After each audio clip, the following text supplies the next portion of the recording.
नमस्कार जी, नमस्कार। आशा करती हूँ सभी बहुत अच्छे होंगे। पुरुषोत्तम मास की आप लोग की बहुत-बहुत बधाइयाँ। अध्याय नंबर 7वां मैं कहने जा रही हूँ, आप लोग सुनिए। नारद जी बोले, विष्णु ने अधिक मास का अपार दुख निवेदन करके जब मौन धारण किया, तब हे बद्रीपते, पुरुषोत्तम ने क्या किया सो इस समय आप हमसे कैसी। नारायण बोले, हे वत्स, गोलोकनाथ श्री कृष्ण ने विष्णु के प्रति जो कहा वह अत्यंत गुप्त है, परंतु भक्त, आस्तिक, सेवक, दम्भ रहित अधिकारी पुरुष को कहना चाहिए था। मैं सब कहता हूँ, सुनो। यह आख्यान सकीर्ति पूर्ण यश सुपुत्र का दाता, राजा को भस्म करने वाला है और दैत्य को नाश करने वाला है, एवं बड़े पुण्यों से सुनने को मिलता है। जिस प्रकार इसको सुने, उसी प्रकार अन्य भक्ति से सुने हुए कर्मों को भी करना चाहिए।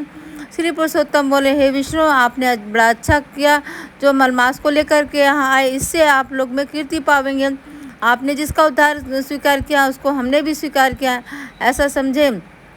अतः इसको हम अपने समान सर्वोपरि करेंगे। गुणों से, कीर्ति के अनुभाव से, षडेश्वर से, पराक्रम से, भक्तों को वर देने से, और जो भी गुण मेरे हैं मैं उसे पुरुषोत्तम जैसे लोक में प्रसिद्ध हूँ, वैसे यह मलमास भी लोकों में पुरुषोत्तम करके सिद्ध प्रसिद्ध होगा। मेरे में जितने गुण हैं वे सब आज मैं इसे दे दिए। पुरुषोत्तम जो मेरा नाम लोक में तथा वेद में प्रसिद्ध है, वह भी आपकी प्रसन्नता का अर्थ आज मैं इसे दे दिया। हे मधुसूदन, आज से मैं इस अधिक मास का स्वामी भी हुआ। इसके पुरुषोत्तम इस नाम से सब जगत पवित्र होगा। मेरी समानता पाकर यह अधिक मास सब मासों का राजा होगा।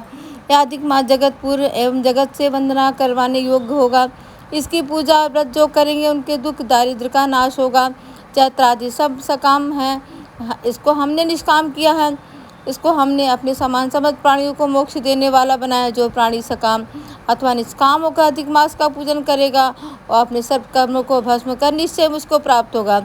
जिस परम पद प्राप्ति के लिए बड़े भाग्य वाले यति ब्रह्मचारी लोग तप कर रहे हैं और महात्मा लोग निराहार व्रत करते हैं, दृढ़व्रत लोग फल पत्ता वायु भक्षण करके रहते हैं और काम क्रोध रहित जितेंद्रिय रहते हैं, वे और वर्षा काल में मैदान में रहने वाले, जाड़े में शीत गर्मी में धूप सहन करने वाले मेरे पद के लिए यत्न करते रहते हैं।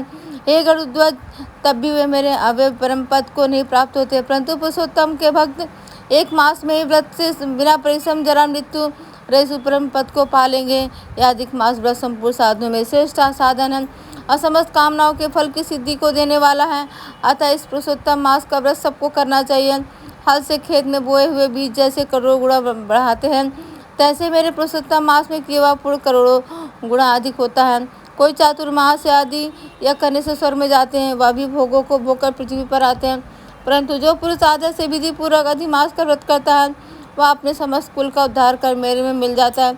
इसमें संशय नहीं। मुझे प्राप्त होकर प्राणी पुनः जन्म मृत्यु भय से युक्त एवं आदि व्याधि और जरा से ग्रस्त संसार में फिर नहीं आता है, जहाँ जाकर फिर पतन नहीं होता, सो मेरा परम धाम है। ऐसा जो वेदों का वचन है वह सत्य है, असत्य कैसे हो सकता है। यह अधिक मास और इसका स्वामी मैं ही हूँ और मैंने इसे ही बनाया है। और पुरुषोत्तम, यह जो मेरा नाम है सो मैंने इसे दे दिया। अतः इसके भक्तों की मुझे दिन रात चिंता बनी रहती है। उसके भक्तों की मनोकामनाओं को मुझे ही पूर्ण करना पड़ता है। कभी कभी मेरे भक्तों को अपराध भी गणना में आता है, परंतु पुरुषोत्तम मास के भक्तों का अपराध भी नहीं गिनता। हे विष्णु, मेरी आराधना से मेरे भक्तों की आराधना करना मुझे प्रिय है।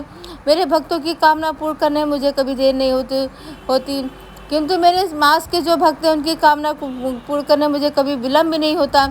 मेरे मास के जो भक्त हैं वे अत्यंत प्रिय हैं। जो मनुष्य अधिक मास में जब दान नहीं करते वे महामूर्ख है। जो पूर्ण कर्म रहित प्राणी स्नान भी नहीं करते, देवता तीर्थ द्विजों से द्वेष करते हैं, वे दुष्ट अभागी दूसरों के भाग से जीवन से चलने वाले होते हैं। जिस प्रकार खरगोश के सींग कदापि नहीं होते हैं, वैसे अधिक मास में स्नान आदि न करने वालों को स्वप्न में भी सुख प्राप्त नहीं होता है।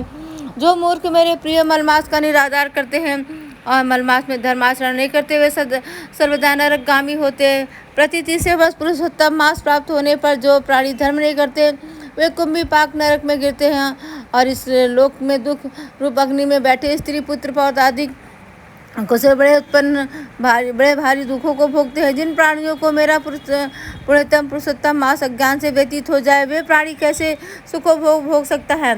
जो भाग्यशालिनी स्त्रियां सौभाग्य और पुत्र सुख चाहने की इच्छा से अधिक मास में स्नान दान पूजन आदि करती हैं, उन्हें सौभाग्य संपूर्ण संपत्ति पुत्र आदि यह अधिक मास देता है। जिनका यह नाम मेरे नाम वाला पुरुषोत्तम मास दान आदि से रहित बीत जाता है, उनके अनुकूल में नहीं रहता, न ही उन्हें पति सुख प्राप्त होता है। भाई पुत्र धनों का सुख तो उसे स्वप्न में भी दुर्लभ है। अतः विशेष करके सब प्राणियों को अधिक मास में स्नान, पूजा, जप आदि विशेष करके शक्ति के अनुसार दान अवश्य करना चाहिए। जो मनुष्य इस पुरुषोत्तम मास में भक्ति पूर्वक मेरा पूजन करते हैं वे धन, पुत्र, अनेक सुखों को भोग कर पुनः गोलोकवासी होते। मेरी आज्ञा से सब जन मेरे अधिक मास का पूजन करेंगे। मैंने सब मासों में उत्तम मास इसे बनाया है, इसलिए अधिक मास की चिंता त्याग कर हे रमापते आप इस अतुलनीय पुरुषोत्तम मास को साथ लेकर अपने वैकुंठ में जाओ।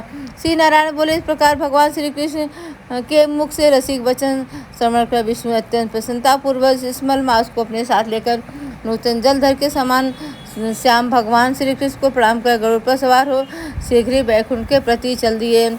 जय श्री राधे राधे राधे।